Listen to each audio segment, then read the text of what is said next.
নমস্কার বন্ধুরা, কেমন আছেন সবাই? আশা করি বেশ ভালো আছেন। আমার চ্যানেলে আপনাদের স্বাগত। তো আমি আজ এই রুটি রেসিপি বানাচ্ছি। তো এই রেসিপিটা বাচ্চারা খুব ভালো পছন্দ করে। তো আপনারা বাড়িতে খুব সহজেই বানিয়ে নিতে পারবেন। এর জন্য এখানে আমি 1 বাটি লিকুইড দুধ নিয়েছি, দিয়ে দিয়েছি ড্রাই ইস্ট, দিয়েছি 1 চামচ সাদা তেল, দিয়েছি 1 চামচ চিনি এবং 1 বাটি ময়দা দিয়ে এভাবে একটি ডো তৈরি করে নিয়েছি এবং ওপর থেকে কিছুটা সাদা তেল দিয়ে এভাবে 30 মিনিট মতো ডোটাকে ঢেকে রেখে দেব। তো এরপর 30 মিনিট পরে ফিরে এলাম। দেখতেই পাচ্ছেন আগের থেকে কতটা সফট হয়েছে। তো এটাকে আমি আবারও 1 মিনিট মতো খুব সুন্দরভাবে হাতের সাহায্যে মুথিয়ে নেব, যাতে করে এই রুটিটা আরও সফট হবে। আশা করছি আপনাদের এই রেসিপিটা বানাতে কোনো সমস্যা হবে না এবং বেশ ভালো লাগবে। তো এরপর মুথিয়ে নেওয়ার পর আমি এখান থেকে দুটো অংশে ভাগ করে নিয়েছি।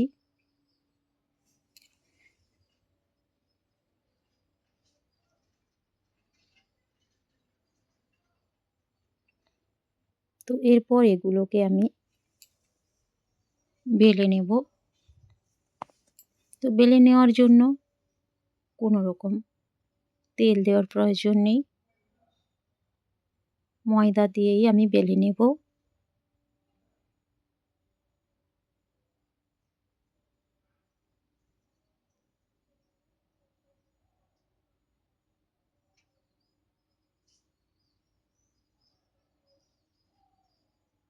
তো এইভাবেই খুব সুন্দর করে বেলে নেব।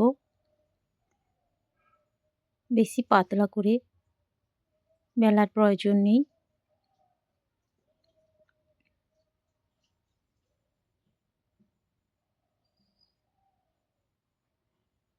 একেবারে মোটা কিংবা একেবারে পাতলা নয়। দেখিয়ে দিচ্ছি কিভাবে বেলতে হবে। দেখুন, একেবারে মোটা কিংবা একেবারে পাতলা হয়নি। এভাবে মিডিয়াম সাইজ করে বেলে নেব। এরপর একটি ছুরির সাহায্যে সাইডগুলোকে কেটে নিচ্ছি,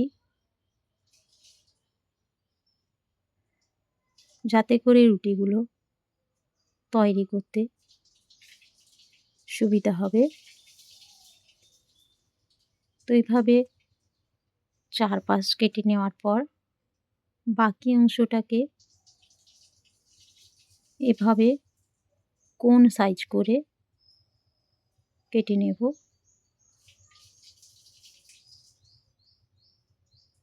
এরপর আমি দিয়ে দিচ্ছি চকলেট, দিয়ে এভাবে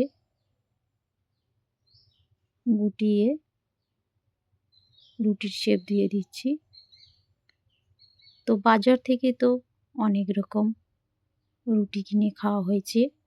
তো বাড়িতেই যদি বাচ্চাদের এরকমভাবে বানিয়ে দেওয়া যায়, তো বাচ্চারা তো খুব ভালোই পছন্দ করবে। তো এরপর আমি ভেজে নেওয়ার জন্য কিছুটা সাদা তেল গরম করে নিয়েছি এবং গরম তেলের মধ্যে তৈরি করা রুটিগুলোকে দিয়ে দিয়েছি।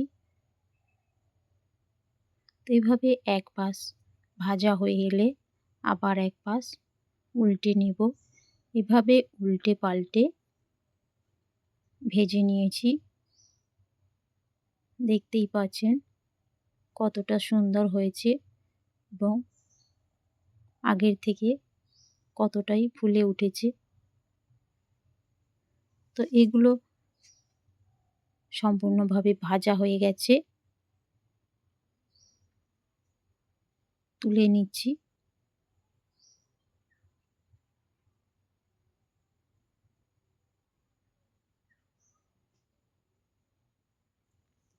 আবারও একইভাবে বাকি রুটিগুলোকে ভেজে নেব।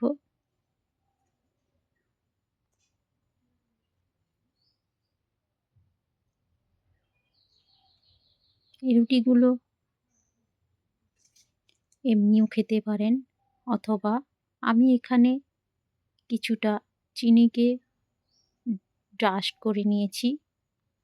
এভাবে উপর থেকে চিনির গুঁড়ো দিয়ে দিলে দেখতেও যেমনি ভালো লাগবে, খেতেও ভালো লাগবে।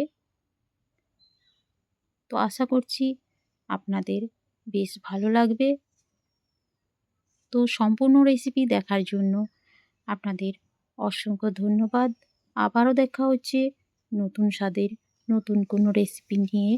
ততক্ষণ আপনারা সুস্থ থাকুন এবং ভালো থাকুন এবং আমার পাশেই থাকুন এভাবে।